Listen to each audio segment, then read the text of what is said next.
Dia mempunyai penyakit bernama hyperskitorsis. Pasti salah deh. Hipotritis. Enak gak sih kebelanya?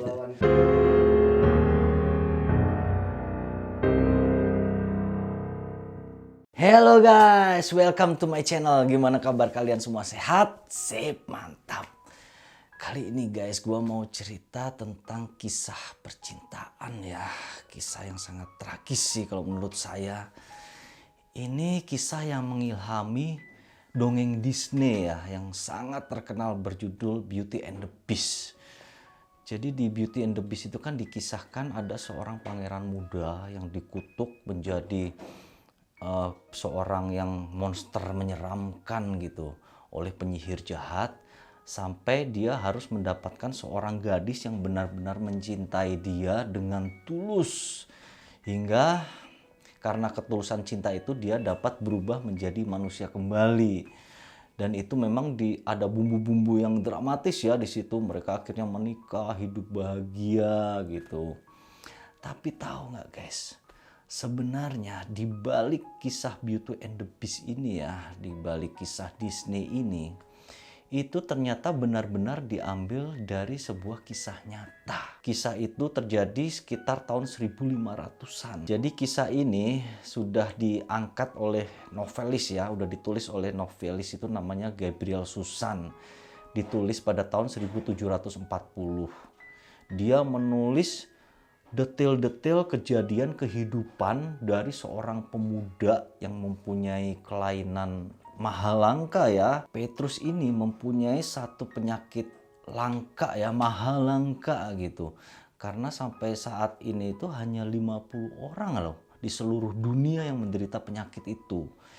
Penyakitnya bernama hypertrichosis. Jadi hypertrichosis ini adalah suatu penyakit langka ya, yang membuat penderitanya itu akan menjadi seperti seekor binatang. Karena dari ujung rambut ya, dari ujung kepala sampai ujung kaki itu akan ditumbuhi rambut-rambut yang sangat tebal hingga menyerupai seperti anjing atau serigala. Itu adalah penyakit yang diderita oleh si Petrus ini. Dia dilahirkan pada tahun 1537 di Kepulauan Canary, itu yang berada di kekuasaan Spanyol pada waktu itu. Si Petrus ini sebenarnya terlahir dengan nama asli Pedro González. Jadi sejak dia dilahirkan di dunia, dia itu sudah mengalami penderitaan yang luar biasa. Baik dari segi penampilannya sendiri ataupun dari segi mentalnya. Itu dalam arti adalah perlakuan dari semua orang yang ada di sekitarnya. Dia pada sejak masih kecil sudah bekerja sebagai seorang budak. Kecil-kecil itu udah jadi budak. Kerjaannya udah kerjaan yang berat-berat. Belum lagi dia diperlakukan ya seperti itulah. Dia diperlakukan tidak sebagai manusia seutuhnya. Dia oleh orang-orang dianggap sebagai 75% binatang, 25%-nya baru manusia. Jadi bukan manusia binatang ya, tapi binatang manusia gitu sebutnya. Sampai dia disebut sebagai wild man, terkenalnya namanya wild man. Hingga pada saat dia berumur 10 tahun ya, orang-orang ini kebenciannya ya, atau kejijiannya atau kemuakannya gitu ya, nggak tahu juga gitu loh. Seharusnya seorang anak yang seperti itu dikasihani ya, dikasih apa ya, dukungan atau gimana gitu. Cuman cara berpikirnya orang-orang itu beda gitu ya. Mereka malah menghina, memperlakukan dia sebagai binatang gitu. Dan tidak hanya 1, 2, 3 orang gitu yang memperlakukan dia seperti itu. Tapi seluruh kota, seluruh pulau itu memperlakukan dia sebagai binatang. Mereka pun kompak pada saat si Pedro ini ya menginjak usia 10 tahun, dia dibikinkan sebuah kurungan dari besi sama orang-orang itu. Kemudian dia dijebloskan di situ, tidak boleh keluar lagi sejak itu dari kurungan besi itu. Dia dikasih makan apa coba? Daging mentah. Jadi benar-benar dianggap sebagai binatang. sebagai serigala atau anjing. Dia dikasih makannya itu daging mentah, dikasih makan makanan ternak. Jadi makanan ternak itu semacam apa ya, rumput-rumput segala macam gitu ya. Jadi makanan binatang lah semua dikasihin ke dia gitu. Untungnya dia di dalam kurungan besi itu tidak berlangsung lama penderitaannya. Jadi kabar tentang Pedro the Wild Man ini ya memang sudah terdengar sampai ke kuping orang-orang kerajaan. Memang sering juga orang kerajaan itu, bangsawan-bangsawan kerajaan melihat dia itu seperti apa gitu kan, dianggap manusia aneh gitu kan. Nah, kabar tentang si Pedro ini tidak hanya sampai seluruh Spanyol, tapi sudah merambat ke negara-negara tetangga Spanyol. Hingga pada suatu ketika kerajaan tetangga Spanyol ini, kerajaan Prancis ya, itu sedang menyelenggarakan penobatan rajanya yang baru bernama Raja Henry II. Jadi untuk memberi hadiah ya, oleh Raja Spanyol ini ingin memberi hadiah kepada Raja Henry II, hadiahnya adalah si Pedro ini. Karena Pedro ini memang gitu-gitu juga dianggap barang langka ya oleh kerajaan gitu, juga oleh kerajaan-kerajaan tetangga itu dianggap si Henry ini adalah kejadian yang sangat langka. Makanya dengan bangga itu Raja Spanyol memberikan si Pedro ini sebagai hadiah kepada Raja Henry II yang di Prancis. Itu terjadi pada tahun 1547. Jadi pada saat si Pedro ini berusia 10 tahun. Setelah begitu sampai di Prancis, ternyata perlakuan dari pihak orang-orang Prancis ini ya sedikit berbeda. Jadi mereka melihat si Pedro ini sebagai barang penelitian. Hingga begitu sampai Prancis, si Pedro ini langsung dikurung ke bawah tanah, diteliti oleh para ilmuwan Prancis. Mereka meneliti hingga berargumen pendapat, akhirnya ditarik satu kesimpulan bahwa si Pedro ini ternyata adalah manusia seutuhnya. Bukan wild man, bukan manusia serigala, bukan. Dia manusia seutuhnya, hanya saja ditumbuhi oleh bulu yang sangat lebat di seluruh tubuhnya. Hingga oleh Raja Henry II ya, Raja Prancis yang baru dilantik ini, dia ini rupanya seorang raja yang baik. Raja yang baik hati. Dia bilang kepada para anggota kerajaan bahwa si Henry ini adalah seorang manusia. Karena itu dia patut mendapatkan pendidikan yang layak. Meskipun Raja Henry II ini nggak yakin ya, ini pasti nggak bakal bener, ini mau diajari pendidikan apa juga pasti nggak beres lah gitu. Ternyata dugaannya salah. Si Pedro ini adalah anak yang pintar. Dia cepat memahami pelajaran-pelajaran yang diberikan oleh pihak kerajaan, termasuk tentang etiket-etiket beretika di kerajaan Prancis itu bagaimana, terus pemahaman-pemahaman soal bahasa, dia cepat paham tuh, sampai dia menguasai 3 bahasa. Hingga akhirnya si Raja Prancis ini suka kepada si Pedro ya, hingga dia menganugerahkan sebuah nama baru untuk si Pedro Gonzalez ini menjadi Petrus Gonsalvus. Dia diperlakukan sebagai orang sesungguhnya gitu. Dia dikasih baju yang layak, bajunya bahkan baju bangsawan ya, baju bangsawan. Terus untuk makanan-makanan juga disamakan, makanan-makanan orang biasa saja gitu. Memang pada saat itu karena kepintaran dari si Petrus, kita jadi sebutnya Petrus nih ya namanya. Karena kepintaran dari si Petrus ini bahkan melampaui dari kepintaran bangsawan-bangsawan lain yang ada di istana Prancis. Karena itu ya bangsawan-bangsawan Prancis di istana itu iri kepada si Petrus ini. Mereka tetap melecehkan si Petrus ini tanpa sepengetahuan dari Raja Henry II. Jadi si Petrus ini kalau tidak di hadapan Raja Henry II ya, mereka itu memperlakukan sebagai binatang peliharaan gitu. Jadi tetap dilecehkan bagaimanapun caranya karena mereka iri pada si Petrus. Salah satu bentuk pelecehannya oleh para bangsawan ini, si Petrus itu dilukis. Dia disuruh dilukis, tapi nggak pakai baju, disuruh telanjang bulat itu untuk dilukis. Jadi diabadikan sebagai ini orang langka yang seperti binatang. Seperti itulah salah satu pelecehannya ya. Begitulah perlakuan para bangsawan ya. Mereka tidak peduli sama sekali kepada si Petrus ini. Hingga satu kejadian terjadi yang sangat menyedihkan bagi Petrus Gonsalvus, yaitu kematian sang Raja Prancis Henry II. Dia wafat, kemudian digantikan oleh ibundanya Raja Henry II, karena waktu itu Henry II belum mempunyai keturunan ya. Jadi akhirnya ibunda kandungnya sendiri naik tahta menjadi Ratu Perancis pada saat itu. Ibunya bernama Ratu Catherine de Medici. Rupanya si Ratu Catherine ini itu mempunyai reputasi yang tidak baik. Orangnya itu licik. Orangnya itu iseng. Orangnya itu jahat. Jadi dia sampai pernah dengan semena-mena menyuruh bawahannya itu untuk nikah gitu ya. Jadi maksudnya misalnya, lo gua nikahin sama si ini. Jadi mereka harus nurut gitu. Jadi asal. Kemudian dia pernah juga menyuruh pembantaian terhadap rakyatnya sendiri.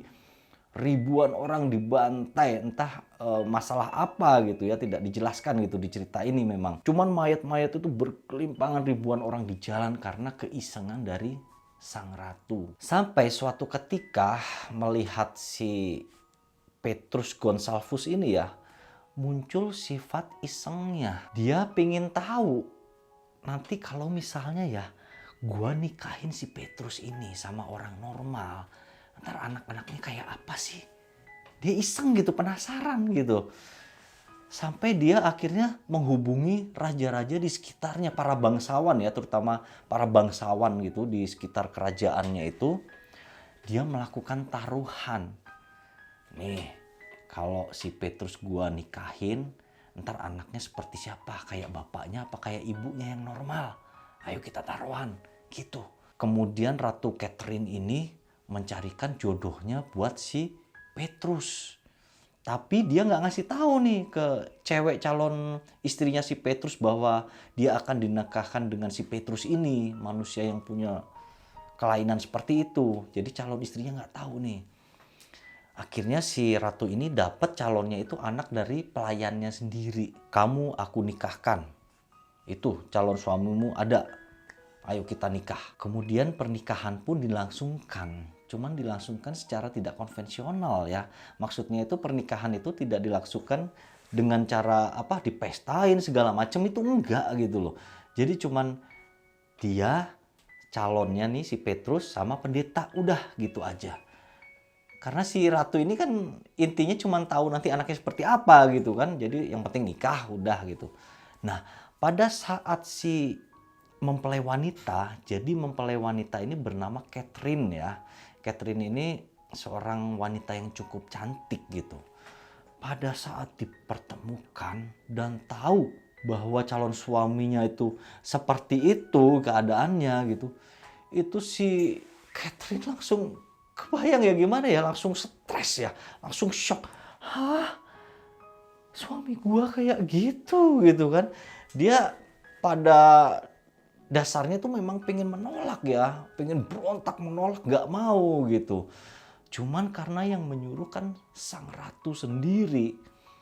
Semua tidak ada yang berani kepada sang ratu. Kalau berani menolak keinginan sang ratu, tidak hanya dia yang jadi taruhannya, tapi seluruh anggota keluarga dan keturunannya nyawanya akan terancam. Itu kekejaman Ratu Catherine ya.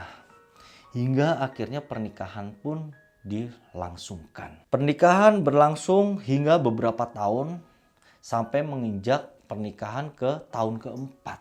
Pada tahun itu Catherine akhirnya melahirkan anaknya yang pertama. Anaknya lahir dengan kondisi yang normal. Anaknya normal guys. Bersih. Seluruh tubuhnya itu bersih. Sang ratu kecewa. Jadi rupanya sang ratu ini dalam pertaruhan dengan bangsawan-bangsawan itu ya, dia taruhan bahwa nanti calon anaknya si Petrus dan si Catherine ini bahkan berbulu lebat seperti bapaknya. Ternyata tidak, anaknya tumbuh normal. Dia kecewa tuh, waduh sialan kalah taruhan nih gua. Akhirnya tahun kemudian si Catherine melahirkan lagi. Normal lagi anaknya. Sampai si ratu ini suruh si Catherine ini cepat bikin anak lagi. Akhirnya anak ketiga dan anak keempat itu fisiknya seperti bapaknya. Mereka berbulu lebat. Hingga total dari anak yang dilahirkan oleh Catherine ini akhirnya berjumlah 7 orang ya. Di mana 4 diantaranya itu menderita kelainan seperti bapaknya. Sedangkan yang 3 lahir secara normal. Jadi nasib dari anak-anaknya ini mengenaskan ya. Keluarga Petrus ini mengenaskan gitu. Mereka itu dijadikan barang pameran ke negara-negara tetangga itu, ke bangsawan-bangsawan tetangga kan. Wah, dipamer-pamerin ini makhluk langka gitu kan. Jadi keluarga Petrus ini sampai seluruh Eropa deh dijadikan tur sama si ratu kan. Tapi mereka itu memang rata-rata pada kagum pada Wild Family ini kan, keluarganya si Petrus ini. Dan di situ Ratu Catherine itu bangga gitu. Wah, gua punya koleksi antik nih, seperti itu. Sampai saking populernya ya keluarga si Petrus ini, dan bangsawan-bangsawan itu pengen membuat kenang-kenangan. Mereka melukis tuh. Wah, keluarga si Petrus ini dilukis satu-satu anak-anaknya gitu. Cuman yang dilukis ya anak-anaknya yang berbulu aja gitu kan. Yang normal dicuekin, dibiarin karena normal, nggak antik gitu. Jadi mereka dilukis semua. Mereka dilukis dalam jubah bangsawan seperti itu. Jadi dalam lukisan itu sih kelihatan manusiawi gitu ya. Padahal dalam aslinya sehari-hari itu mereka benar-benar dilecehkan, dipermalukan. Hanya dianggap sebagai binatang antik seperti itu aja. Sampai setelah si ratu ini puas ya mempermalukan Petrus dan istri dan anak-anaknya, terakhir kunjungan mereka ini terhenti di Parma, Italia. Di Parma ini sang ratu membebaskan keluarga Petrus ini. Dah, gua bosen sama lu bebas dah, di sini aja.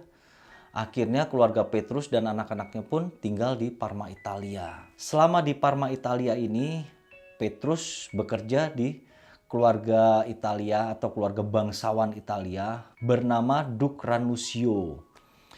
Cuman sialnya lagi, Duke Ranusio ini orang yang tidak baik.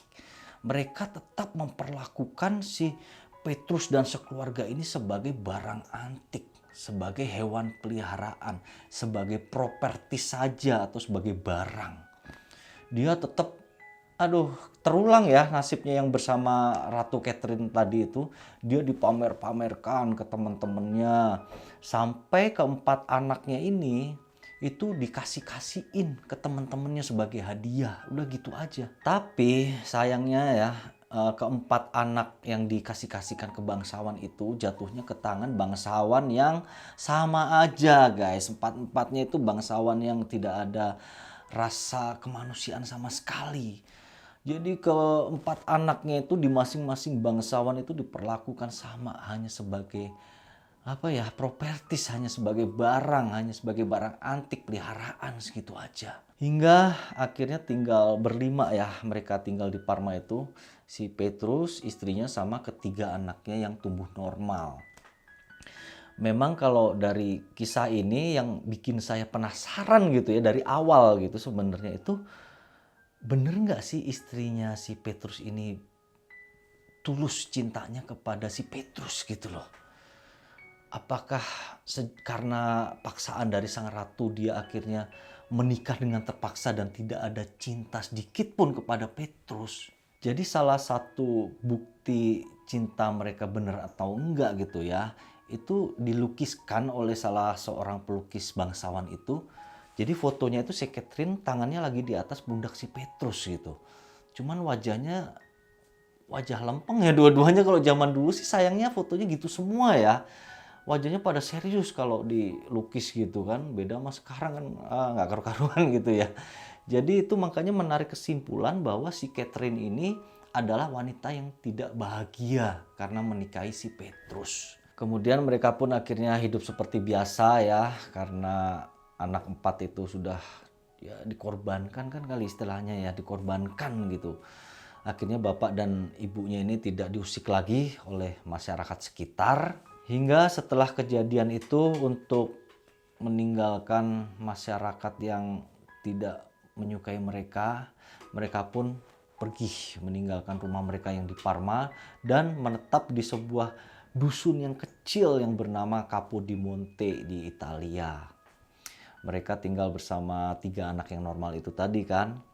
Sampai waktu berlalu hingga akhirnya sang istri meninggal. Sang istri ini, Catherine, meninggal pada tahun 1623. Dia meninggal karena sakit. Dan selama sakit dia setiap hari selalu dirawat dengan penuh cinta kasih oleh Petrus.